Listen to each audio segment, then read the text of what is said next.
The Crusades, holy wars that changed religion and trade forever. The cry explodes across the field like wildfire. Pope Urban II stands on a wooden platform in Clermont, France, 1095. His face is flushed with holy fire as he points toward the east. From the depths of hell, the Turks have come. They have destroyed the churches of God. They have raped our Christian brothers and sisters. They have defiled the Holy Land.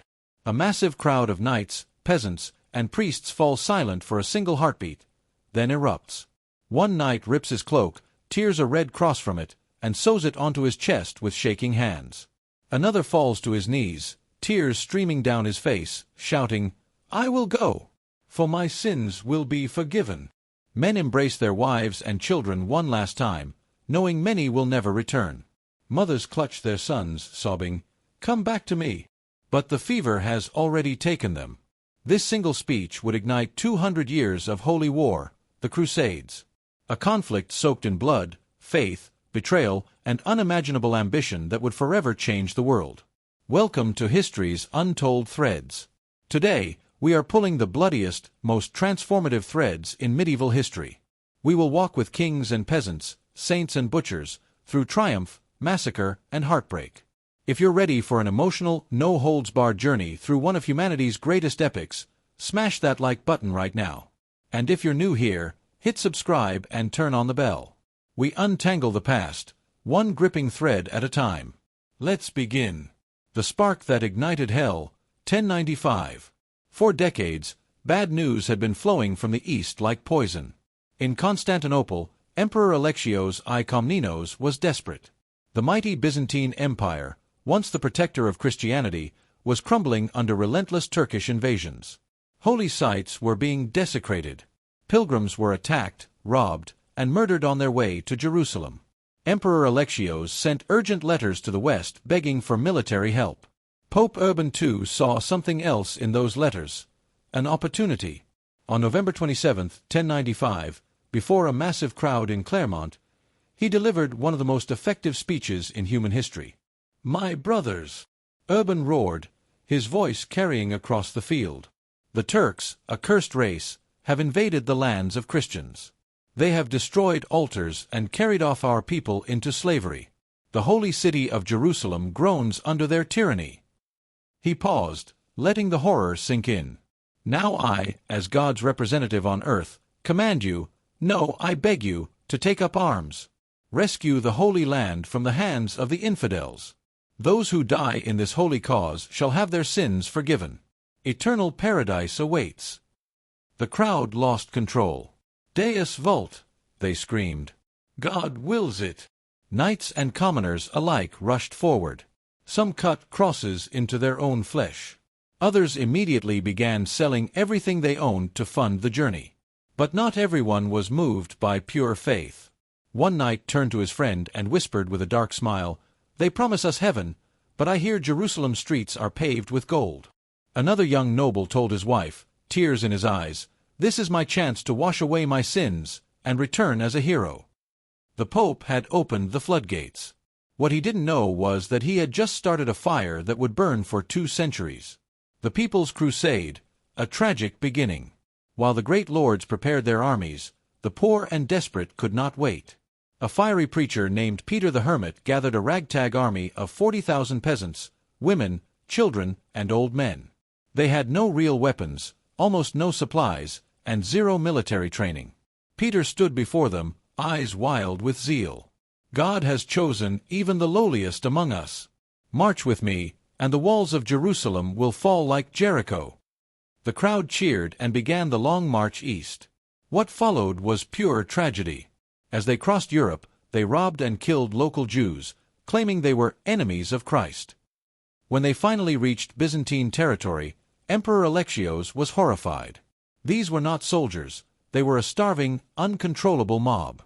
One Byzantine chronicler wrote, "They devoured everything like locusts.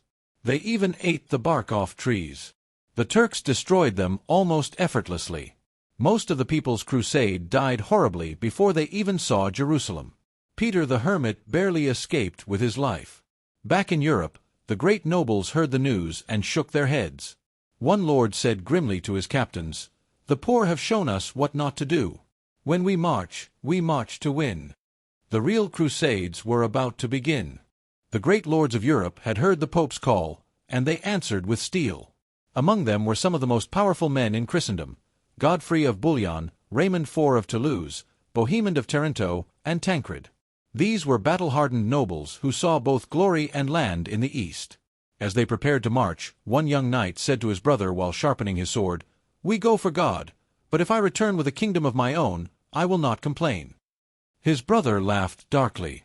"Then let us pray, and fight like devils." In the summer of 1096, the main armies of the First Crusade, nearly 60,000 fighting men and even more followers, set out for the Holy Land. What followed was one of the most extraordinary military campaigns in history. The journey was pure hell. They crossed mountains, rivers, and scorching deserts. Food ran out quickly. Disease spread like wildfire. Men died by the thousands from hunger, thirst, and exhaustion. Horses collapsed under their riders. One knight wrote in his diary, "We ate our own belts and the leather from our shields." Some, God forgive them, turned to worse things. Yet they kept marching. The first major victory, Nicaea. When the Crusaders finally reached the city of Nicaea, they laid siege. The walls seemed impossible to breach. Bohemond of Taranto, a giant of a man with a fierce reputation, stood before his troops and roared, "These walls will not save the infidels. God is with us." After weeks of brutal fighting, the city fell, not purely by Crusader force, but through careful negotiation with the Byzantines. The Crusaders were furious that they were not allowed to sack the city. One soldier spat on the ground and said bitterly, "We bleed for these Greeks, and they treat us like dogs." Tensions between the Crusaders and their Byzantine allies were already growing. The nightmare of Antioch: betrayal, starvation, and cannibalism. The next target was the mighty city of Antioch, one of the greatest fortresses in the world. The siege lasted 9 brutal months. Inside the Crusader camp, conditions became apocalyptic. Men ate grass, roots, and the flesh of dead horses. Some, driven mad by hunger, turned to eating the bodies of fallen comrades. A priest wrote with horror, "I saw men cut pieces from the corpses of Turks and cook them. Hunger makes beasts of us all." Morale was collapsing. Many wanted to give up. Then came the turning point. A poor soldier named Peter Bartholomew claimed he had a vision. He said the Holy Lance, the spear that pierced Christ, was buried beneath the city. The Crusaders dug exactly where he said, and found a lance. Whether it was real or planted didn't matter. The discovery ignited their faith once again. Bohemond gathered the leaders and shouted, "God has given us a sign. Tomorrow we attack from within." Using a traitor inside the city, the Crusaders sneaked over the walls at night. What followed was absolute carnage. They slaughtered thousands. Blood ran in the streets. One Crusader later admitted, "We rode in blood up to our knees." But their victory was short-lived. A massive Muslim army arrived to retake the city. The Crusaders were now trapped inside Antioch, starving, exhausted, and surrounded. In one of the most emotional moments of the entire crusade, Bohemond stood before the desperate army and declared, "We have no food. We have no escape. But we have God. Tomorrow we will march out and fight. If we die as martyrs." The next day, they charged out of the city like madmen. Against all odds, they routed the much larger Muslim army. The First Crusade had survived its darkest hour. The road to Jerusalem. After Antioch, the Crusaders continued south. Their numbers had shrunk dramatically. Many had died. Many more had gone home. But those who remained were hardened beyond belief. As they approached Jerusalem in June 1099, one knight turned to Godfrey of Bouillon and asked with tears in his eyes, "After all this suffering, will God really grant us the holy city?" Godfrey replied quietly, "If he does not, then we will take it anyway." On July 15, 1099, after a brutal siege, the Crusaders breached the walls of Jerusalem. What happened next was one of the most controversial events in medieval history. The Crusaders went into a killing frenzy. They slaughtered Muslims, Jews, and even some Christians who lived in the city. Blood flowed so heavily that chroniclers wrote it reached the bridles of their horses. One crusader wrote proudly, "We took the city and killed all who were in it, men, women, and children, for the glory of God." Another, filled with horror at what he had done, later confessed to his priest, "I came to fight for Christ, but I fear I have become the devil himself."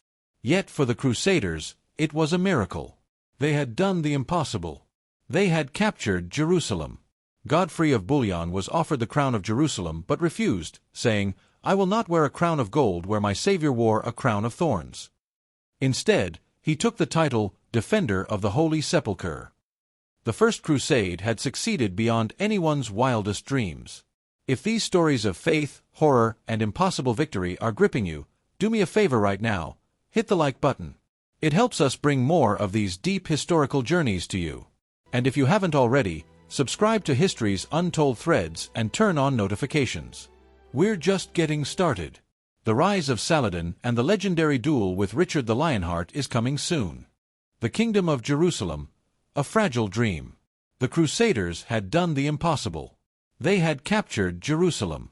But holding it would prove even harder. Godfrey of Bouillon died just 1 year later. His brother Baldwin was crowned the first true king of Jerusalem. The Crusaders quickly established 4 Crusader states: the Kingdom of Jerusalem, the County of Edessa, the Principality of Antioch, and the County of Tripoli. These states were islands of Latin Christianity surrounded by a sea of Muslim powers. Life in the Crusader states was a strange mix of brutality and adaptation. Knights who had come to fight soon found themselves becoming landlords. Some even married local Christian or Muslim women. One veteran knight told his newly arrived cousin from France, "You came expecting paradise. What you found is a land that will test every part of your soul." The cousin replied with wide eyes, "But we control the holy city now. Surely God protects us." The older knight laughed bitterly. God helps those who keep their swords sharp and their eyes open.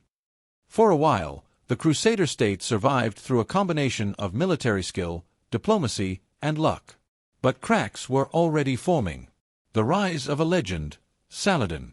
Far to the east, a man was rising who would change everything. His name was Salah ad-Din Yusuf ibn Ayyub, known to the West as Saladin. Born in Kurdistan, Saladin was a brilliant strategist, a devout Muslim, and a man of remarkable chivalry. By 1171, he had united Egypt and Syria under his rule, creating a powerful empire surrounding the Crusader states. In 1187, Saladin decided the time had come to reclaim Jerusalem. He gathered a massive army and marched on the Crusader forces. At the Battle of Hattin, he delivered a devastating blow. The Crusader army was destroyed. King Guy of Jerusalem was captured. Saladin's generals urged him to execute the prisoners. Instead, Saladin looked at the defeated King Guy and said calmly, "Kings do not kill kings." He offered the thirsty king a cup of cold water. When Guy passed it to his ally Raynald de Chatillon, a man hated by the Muslims, Saladin stopped him. "Not to him," Saladin said coldly. "That man has broken too many truces."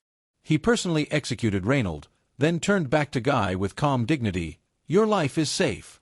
A king does not kill another king." News of the defeat at Hattin and the fall of Jerusalem in 1187 sent shockwaves across Europe. In one church, a priest read the letter aloud and broke down crying, "Jerusalem has fallen. The true cross has been captured. Christendom itself is in danger." Pope Gregory VIII immediately called for a new crusade, the Third Crusade. The Third Crusade, kings at war. 3 of Europe's greatest monarchs answered the call. Richard I of England, the Lionheart, Philip II of France, Frederick Barbarossa of the Holy Roman Empire. Richard the Lionheart, tall, muscular, with fiery red gold hair and a temper to match, stood before his troops and declared, "I would sell London itself if I could find a buyer, but I will take back Jerusalem or die trying." The journey was brutal. Frederick Barbarossa drowned while crossing a river in Anatolia. Philip and Richard constantly argued with each other. When they finally reached the city of Acre, a long and bloody siege began. One soldier wrote home, "We fight by day and bury our brothers by night. The smell of death never leaves us." During the siege, Richard fell severely ill. Saladin, showing legendary chivalry, sent his personal physician and fresh fruit to help the enemy king recover. When Richard recovered, he sent a message to Saladin, "You are a worthy opponent. I almost wish we fought as friends." Saladin replied, "Were we not enemies by faith, I would gladly call you brother." The rivalry between these two great leaders became the stuff of legends. After a long and brutal siege, Acre finally fell to the Crusaders. What happened next stained Richard's reputation forever. In a fit of rage over delayed ransom payments, Richard ordered the execution of nearly 3,000 Muslim prisoners, men, women, and children, in full view of Saladin's army. Saladin was furious. He vowed revenge. The two armies clashed multiple times. Richard won several battles but could never quite reach Jerusalem. One evening, as Richard stared at the distant city from a hill, a knight asked him, "My lord, will we take it?" Richard, with tears in his eyes, replied, "I cannot bear to look upon the holy city, for I have failed to free it." In the end, Richard and Saladin signed a truce.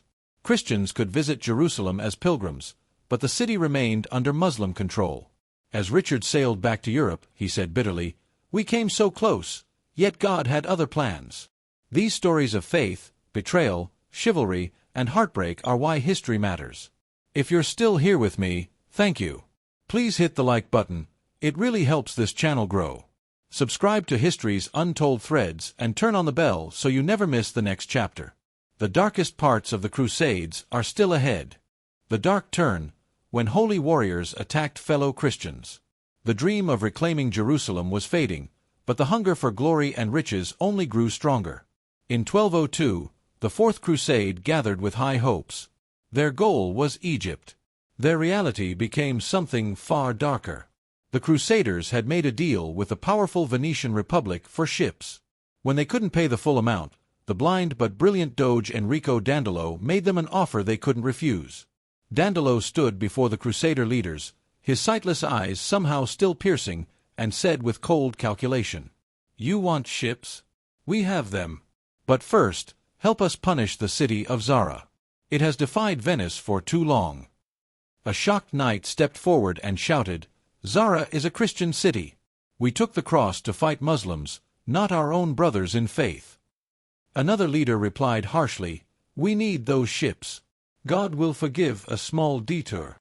They attacked Zara, a Christian city under Hungarian protection. The sack was brutal. When Pope Innocent III heard the news, he was furious.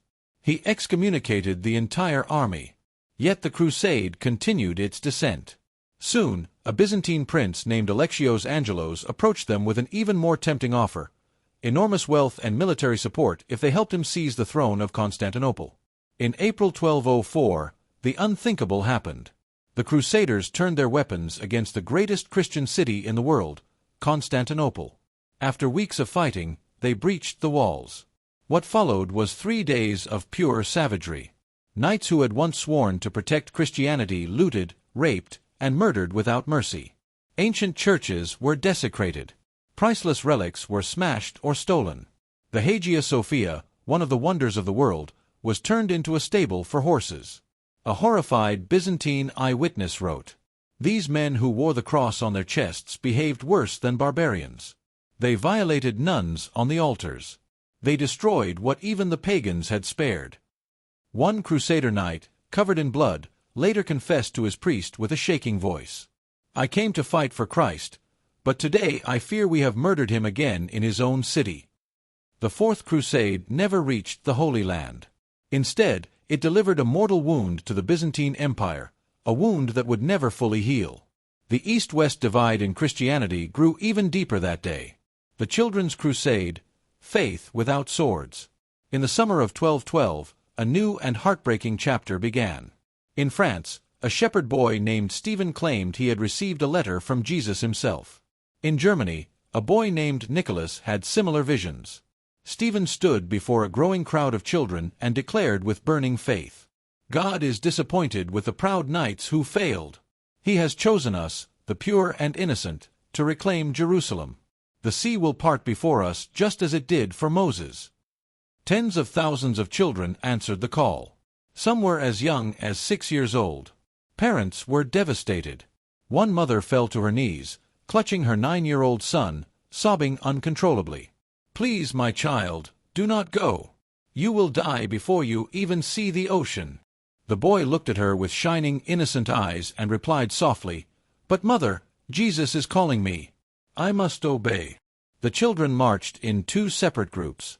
Most never made it far. Hunger, disease, and exhaustion claimed thousands along the way. Many others were captured by slave traders and sold in North Africa. The Children's Crusade remains one of the most tragic and heartbreaking episodes in medieval history, a painful reminder of how dangerous blind faith can become. The slow death of the crusading dream. Later crusades continued, but they were shadows of the first great expeditions. Kings came, fought, made truces, and left. Temporary victories were won, but nothing lasted. By 1291, the last major Crusader stronghold, the city of Acre, came under final attack. As the walls crumbled and the end drew near, one veteran knight turned to his younger companion and said with tears in his eyes, "We came here with fire in our hearts, and now everything ends in smoke and blood. Was it all for nothing?" His friend could only shake his head in silence. With the fall of Acre, the Crusades as a military movement were effectively over. We have now entered the darkest chapters of this story. If you're still watching, I thank you deeply. These stories are heavy, but they are important. Please support the channel. Hit the like button and subscribe to History's Untold Threads if you want more long-form historical journeys like this. The legacy that shaped our world. Even though the military crusades ultimately failed to keep Jerusalem, their impact on human civilization was profound and permanent.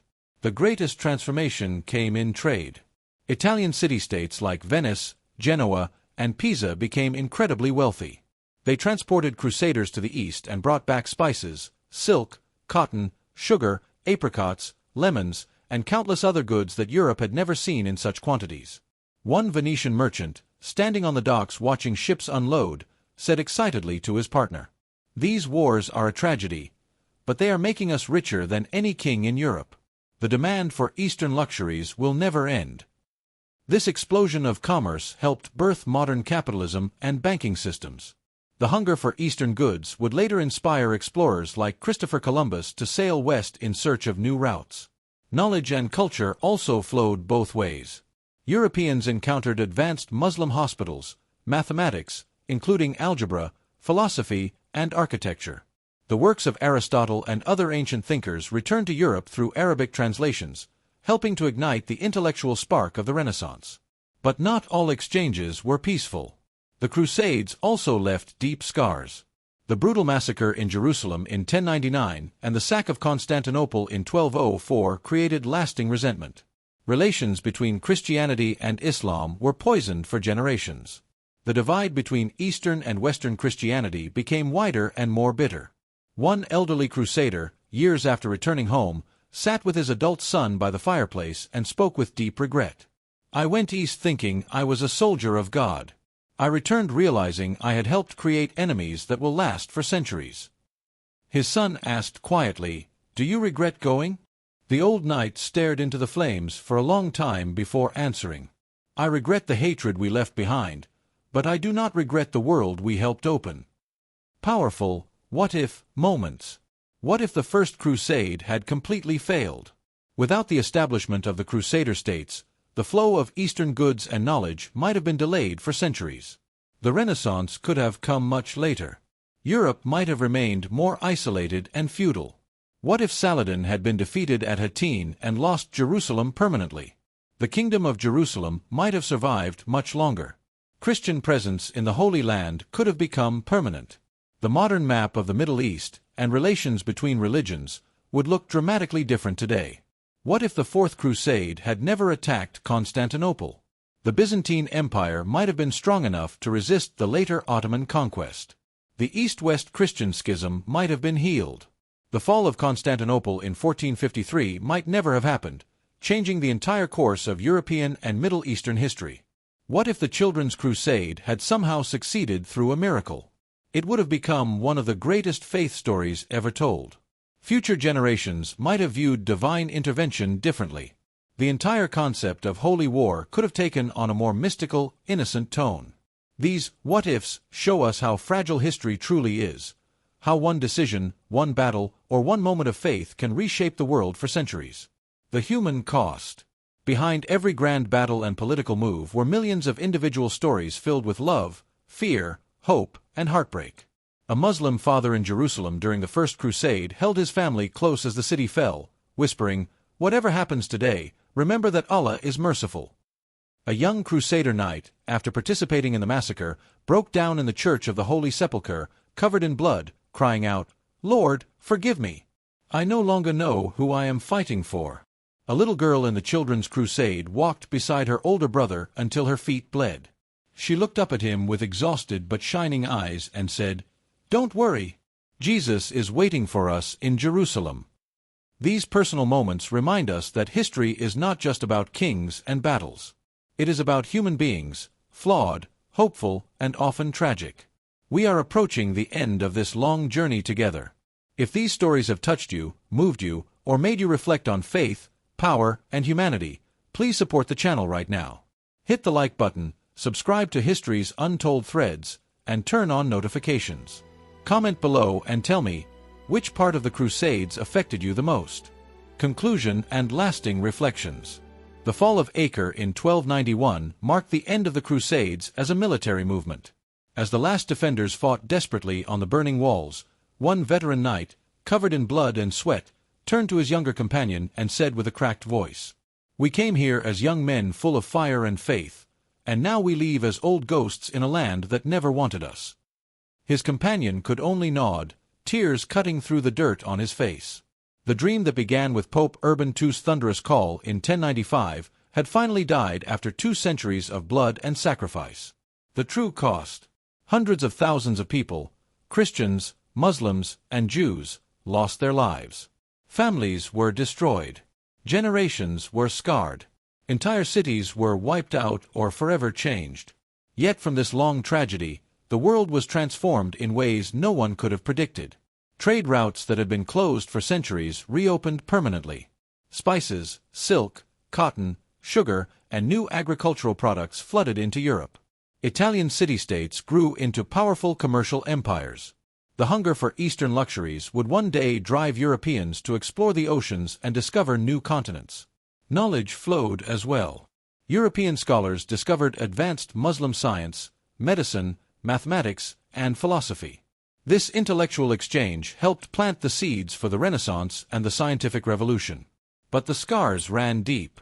The brutal massacre of Jerusalem in 1099, the sack of Constantinople in 1204, and countless other atrocities created lasting resentment between Christianity and Islam. The divide between Eastern and Western Christianity became wider and more bitter than ever. One old crusader, many years after returning to Europe, sat with his grandson by the fire and spoke with quiet pain. "I believed I was doing God's work, but I saw men commit the worst sins in God's name. I wonder if he was watching and weeping." His grandson asked softly, "Grandfather, was it worth it?" The old man stared into the flames for a long moment before replying. "We opened the world, but we paid for it with rivers of innocent blood. Whether it was worth it, only God can judge." Powerful final what-ifs. What if the Crusades had never happened? Europe might have remained isolated. The Renaissance and the Age of Exploration could have been delayed by a century or more. The modern world would look very different. What if Saladin had been defeated and Jerusalem stayed Christian? Christianity might have maintained a permanent foothold in the Middle East. The political and religious map of our world today would be unrecognizable. What if the Fourth Crusade had never betrayed Constantinople? The Byzantine Empire might have survived longer, changing the rise of the Ottomans and the entire course of Eastern European history. What if one of the later Crusades had succeeded in creating a lasting Christian kingdom? How would modern relations between the West and the Middle East have evolved? These alternate paths show us how fragile history truly is. Final message. The Crusades were never just about religion. They were about faith, ambition, greed, courage, fear, and the eternal human struggle between light and darkness. They revealed the best and worst of humanity, our capacity for extraordinary sacrifice and our ability to commit unspeakable horrors in the name of God. As we close this long journey, let us remember the real lesson. When we claim divine approval for our actions, we must be very careful. History shows us that the line between holy war and human tragedy is often thinner than we want to admit. Thank you for staying with me through every battle, every betrayal, every moment of hope and heartbreak. If this video moved you, challenged you, or made you see history in a new light, please support History's Untold Threads right now. Smash that like button, subscribe, and turn on the notification bell. Share this video with someone who loves deep history. Comment below and tell me honestly, which story or moment from the Crusades affected you the most? Would you like a full dedicated video on Saladin, Richard the Lionheart, or the Fourth Crusade next? Your comments guide what we make. Until next time, stay curious, honor the fallen, learn from the past, and never stop untangling the threads of history. This is History's Untold Threads. I'll see you in the next epic journey.